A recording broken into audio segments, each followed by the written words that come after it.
Hi, this is Roger Marsh with a special offer for you from Family Talk. During the month of April, we're giving you the opportunity to get a copy of a resource that's one of Dr. Dobson's best-selling books. It's called When God Doesn't Make Sense.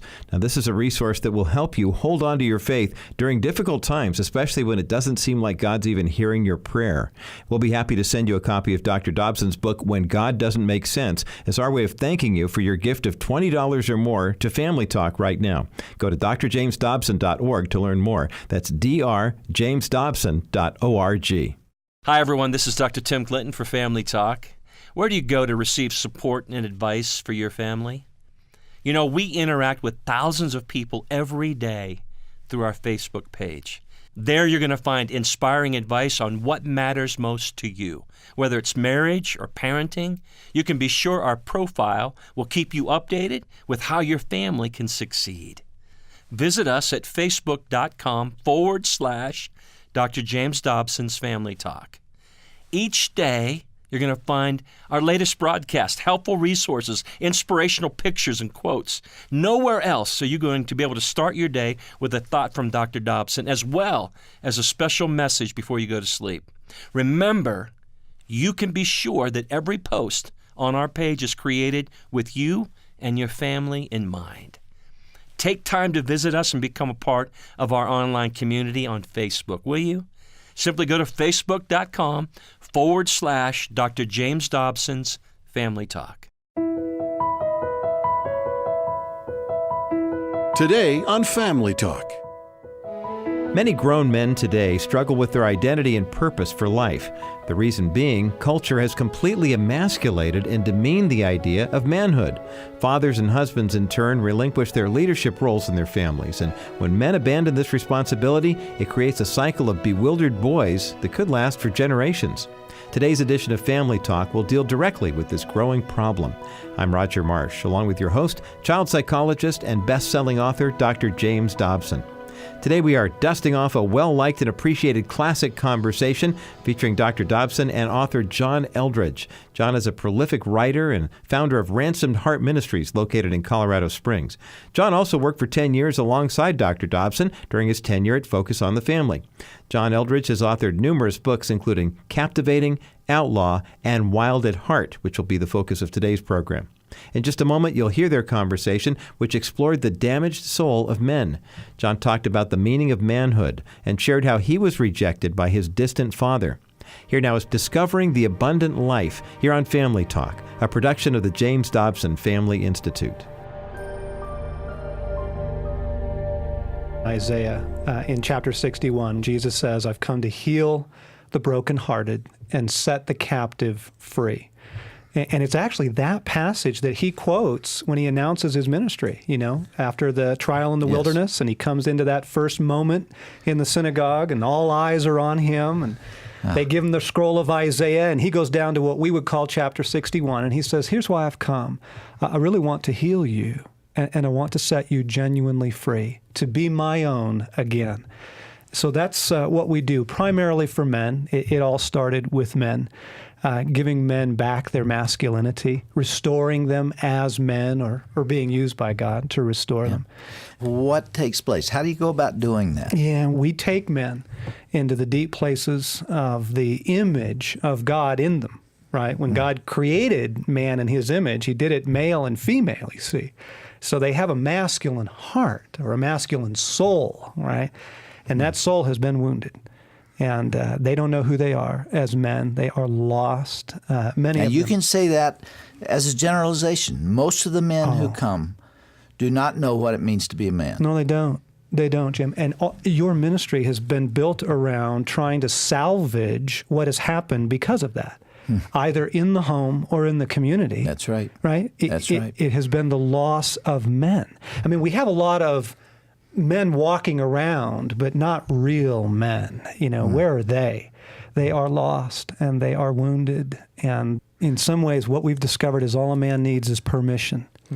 Permission to admit his real desires as a man, what he really wants as a man, that battle to fight, right? And venture and all of that. And permission to admit his wound, which primarily probably came through his dad. Who did not tell him you are a man. You know? And your assumption is that almost every man is wounded one way or another. I've never met one who isn't, ever. Anywhere we run into men, I've never met one who isn't. Because, I mean, we live a long way from Eden. You know, this isn't a world that we were designed to grow up in. And little boys, they don't hear from their dads what they need to hear when they're growing up. That's the best case scenario. What actually happens is all kinds of things are said and done to them that wound them deeply as boys, and they never become men. David in the Psalm says, be merciful to me, O Lord. Deal well with me out of your love, for my heart is wounded within me. Now, he was a man's man. I mean, come on, right? Goliath, you know, the Philistines, all those stories, Warrior. right? Yeah. He was a warrior and a king and a great man in many ways. And yet he knew the reality of a wound in the soul. And he begged God to come and heal him. And then that's what Jesus announces that he came to do. You see, it's not just, I want to shape up your behavior, right? You know, but the Pharisees were great at getting the act together on the outside. But God says, I want to change you from the inside out, make you a new creation, restore you as my man. You know, you and I wrote books at the same time, not talking to each other, and yet there's great communality between the two of them. My book, Bringing Up Boys, deals with the fact that boys don't know what it means to be a boy, and they certainly don't know what it means to be a man. And there's great confusion about their masculinity, and that's a major portion of the book. You really kind of picked that theme up, and you did it independently at the adult level and say men don't know what it means to be a man either because of what they experienced when they were boys. Bingo. Exactly. That our culture no longer knows how to initiate boys to men, right? I mean, there's a lot of boys around. You know, we have no shortage of boys, but we don't know how to take them through that process of making them men, and so that they know down in their hearts they have what it takes. They can stand up, right, for what's right. They can come through, right? We don't know how to do that. And so somewhere between boyhood and manhood, something gets lost. You know, I have read about some more primitive cultures, if you want to use that phrase, in Africa and other places where a boy turns 12 or 13 and then he is sent out alone into the surrounding countryside to spend the night out there and to fight mythical lions, maybe real lions. And when he comes back, he is transformed. He is a man from that time on. He fights in the wars. He acts and behaves like a man. He puts away childish things. We don't have such an initiation here. And if a person goes through high school and college and maybe even beyond, he is not even emancipated from his own parents. They may be still paying the bills for him. And there is no point at which he can say, I'm a man, and this is what it means to be a man. Yeah. Jim, the Maasai tribe, for example, in Africa says you cannot court a woman until you have killed a lion as a young man. Now, that means with a primitive weapon, a spear or a club. In other words, you have to know who you are first as a man before you can go to a woman. And most of these guys just take their questions and their confusion to the woman, right? Yeah. And then 20 years later, they wind up in our counseling offices, you know.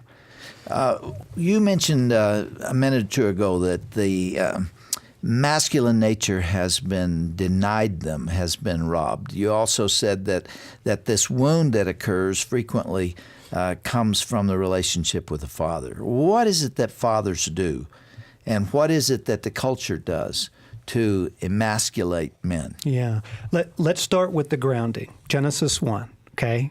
And God created them in his image, male and female, he created them. I mean, that's just so important for us to put out there, because when God gives the most important gift to mankind, his own image, he does it at the level of gender.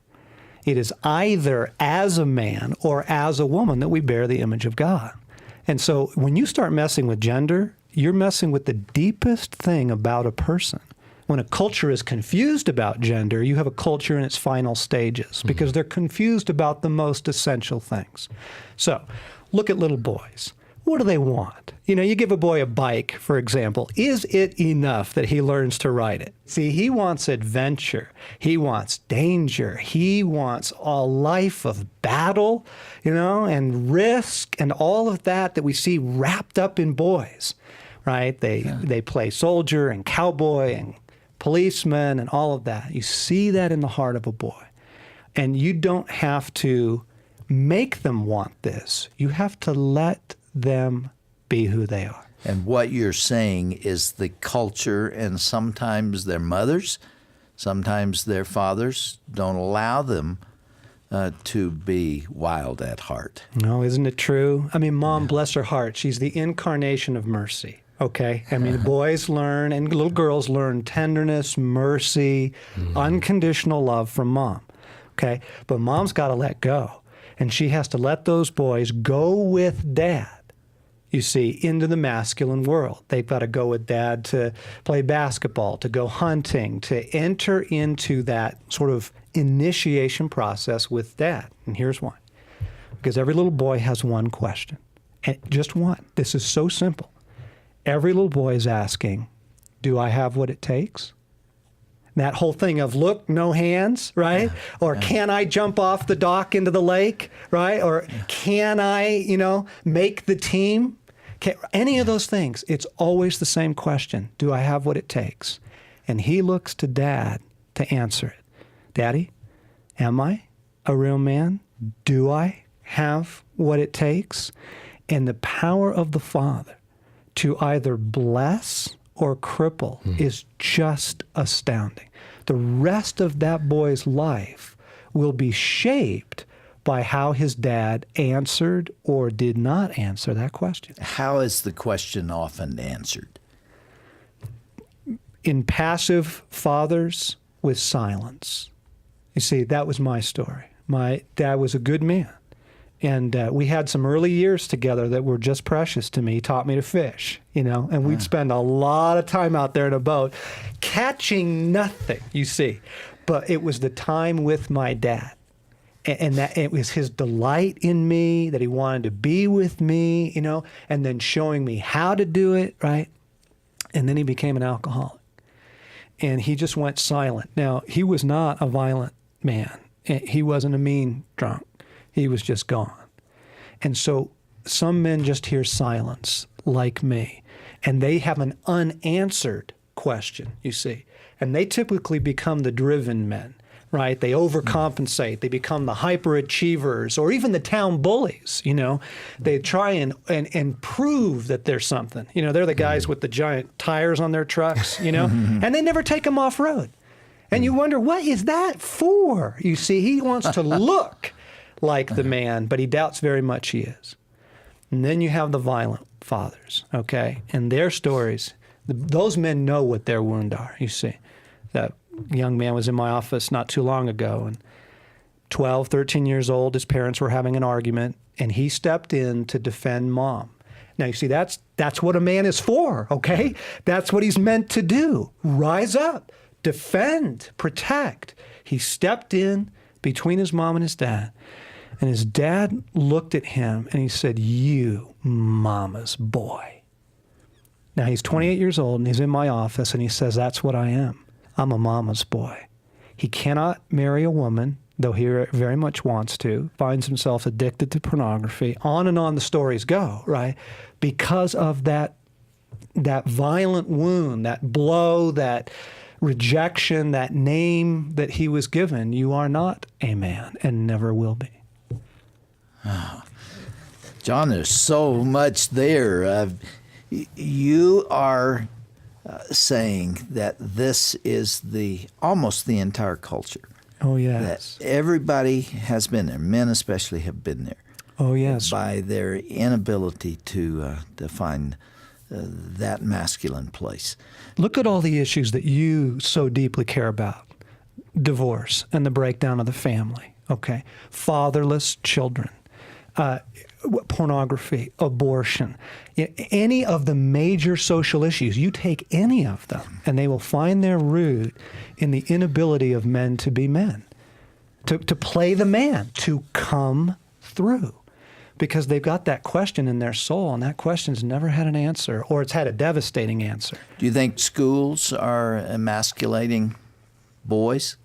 They're made for a whole different kind of world, a world that you were describing of initiation and sort of a welcoming in, saying, you know what, that aggressive nature, that's a good thing. Now, not to hit your neighbor, but to defend, to protect, those firemen that went up the stairs. Now, we admire them. They're heroes. Aren't they? Where did they get that? That courage. You see, that's deep in the masculine soul, and the schools, in large part, take it away from boys. That's what you were saying in your book, Wild at Heart. This is one of the most popular books, I guess, of the last 2 or 3 years. Discovering the Secret of a Man's Soul. You're really authenticating masculinity. You're saying it's all right to be a little bit crazy, to be a hunter and a fisherman or a bungee jumper. Not everybody, however, has to do those things. Right. My boys love to play chess, but they don't like to get beat.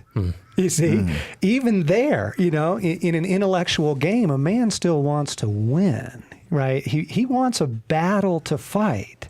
Now, it doesn't have to be a literal battle. Some men are made to go to war to protect their country and to protect freedom. But other men fight other battles. He might be a doctor, right? And his calling may be to fight for the health of people. You see, to battle disease or injury or harm. He might be a counselor. And his job is to battle the breakdown of a marriage or the loss of a child, you see. But a man needs a battle to fight. It is in his soul.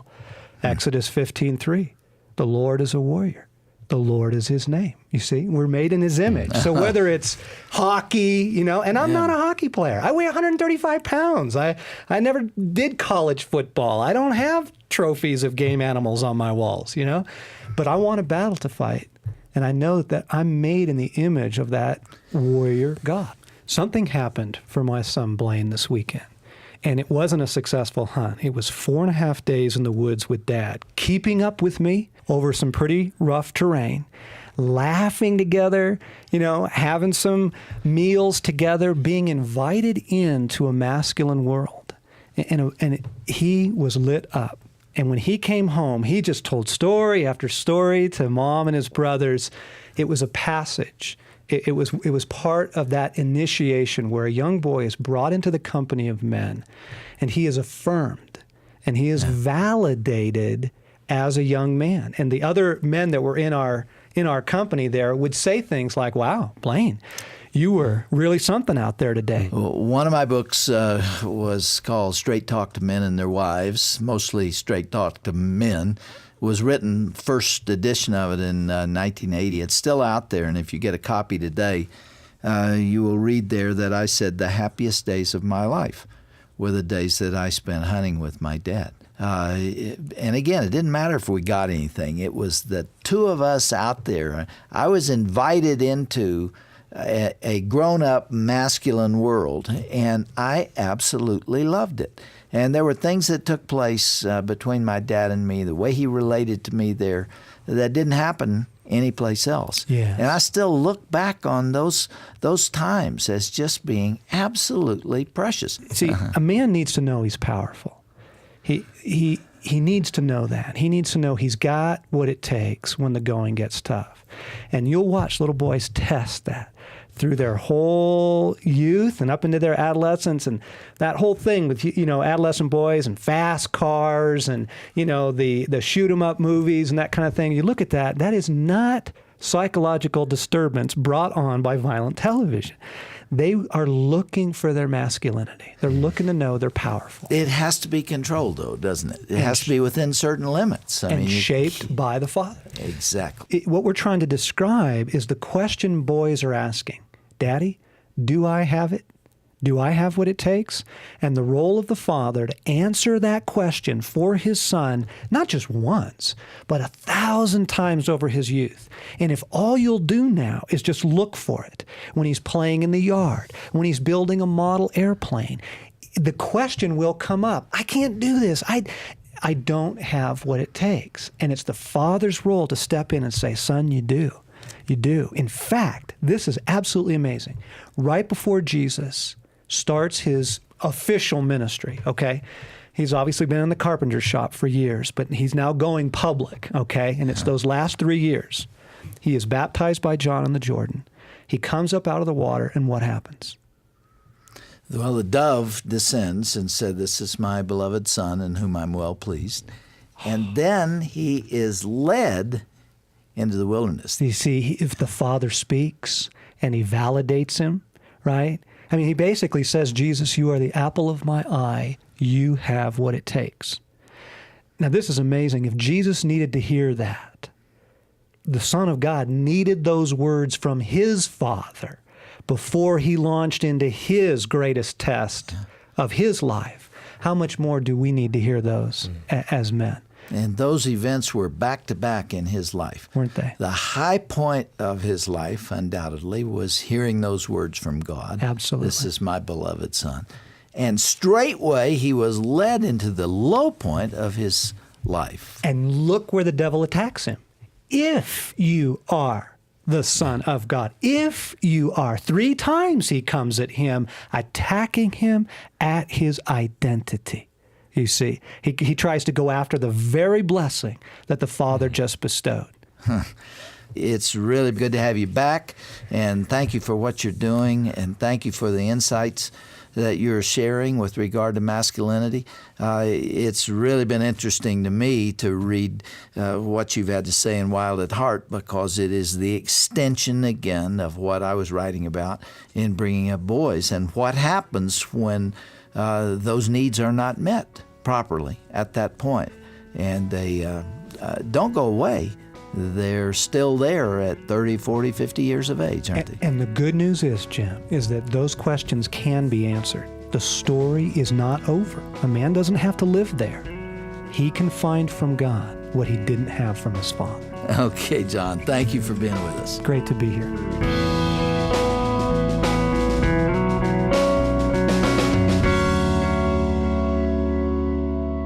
Powerful insights on this edition of Family Talk into the problem of fatherlessness and the lack of godly men in the home. You've been listening to a classic conversation featuring Dr. James Dobson and author John Eldredge. Learn more about John's many best-selling books and his ministry, Ransomed Heart, on today's broadcast page at drjamesdobson.org. Also, I urge you to share your thoughts with us about today's program. You can call our listener feedback line at 877-732-6825 and select option 3. Once you connect with us, you'll have up to 2 minutes to leave your comments, so please be concise. Also, feel free to suggest a guest for our broadcast team to consider for an upcoming interview. Again, the number for our listener feedback line is 877-732-6825 and then select option 3. We do look forward to hearing from you. As we close, thanks so much for your faithful support of the ministry of the James Dobson Family Institute. Your financial assistance allows us to continue to fight for families all over the world. You can visit drjamesdobson.org for more information on how you can partner with us. That's drjamesdobson.org. Well, that's all the time we have for today. I'm Roger Marsh. Thanks for listening. This has been a presentation of the Dr. James Dobson Family Institute. This is James Dobson again. Before we go, I'd like to remind you that Family Talk is a listener-supported program. If you've enjoyed this broadcast, we'd appreciate your helping to keep us on the air. As you know, we talk about everything from religious liberty to the sanctity of human life and raising boys and girls, among others. These are the passions of our hearts, and I hope they are for you too. Thank you so much for listening and for being part of this ministry. For more information, go to drjamesdobson.org. If self-esteem is something we value for our sons and daughters, maybe it would be helpful to assist them in achieving it. Dr. James Dobson for Family Talk. It seems like every teenager has to come along today and bump his head on the same old rock, experiencing those terrible feelings of inferiority and inadequacy. To help kids minimize that experience, I've found it beneficial to talk to them about confidence long before adolescence has arrived. For example, when a young child meets another boy or girl who's too shy to speak or even look at him, you might say afterwards, "Did you notice that Johnny didn't look at anyone when he spoke? Why do you suppose he seemed so embarrassed when he was talking to us? Do you think he doesn't have much confidence in himself?" As the elementary years unfold, you can talk openly about feelings of low self-worth and how they translate into action. For example, when someone misbehaves in school, you might ask your child about it. "Did you notice how silly David acted in class this morning? He was trying hard to make everyone pay attention to him, wasn't he? Do you have any idea why he needs to be noticed every minute of the day? Maybe it's because David doesn't like himself very much." When we train our children in this way to see others in a truer light while preserving their own dignity and sense of worth, we're laying a foundation for their own self-confidence during the inevitable storms of adolescence. Hear more at drjamesdobson.org.